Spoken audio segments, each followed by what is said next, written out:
Dans ce cimetière d'un quartier pauvre, les morts s'empilent depuis 6 ans. En 2016, au plus fort de la campagne anti-drogue, les fossoyeurs recevaient jusqu'à 30 corps par semaine.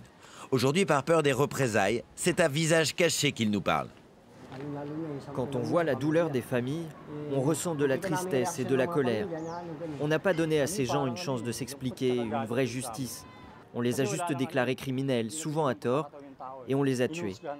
Nous, au moins, on creuse les tombes. On n'est pas ceux qu'on met dedans. Le président Duterte a pourchassé les dealers et les consommateurs. Mais son nettoyage a aussi fait beaucoup de victimes collatérales, éliminées par la police ou par des milices. Une nuit, 15 hommes masqués entrent dans la maison de cette femme et tirent sur son père. Ils ont vu qu'il était encore en vie, alors ils ont tiré à nouveau dans son cœur.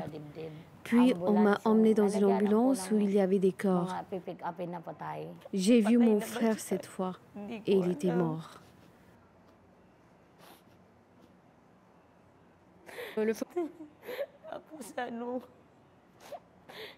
J'ai dû ramener les 2 corps à la maison.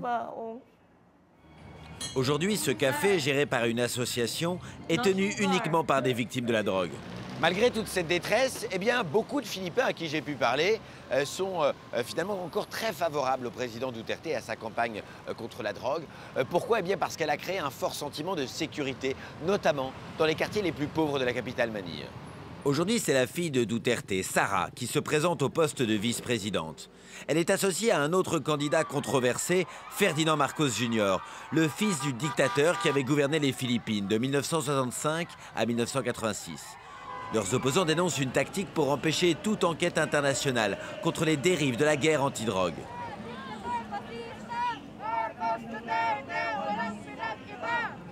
Déjà sous Duterte, on a vu que les droits de l'homme sont en danger.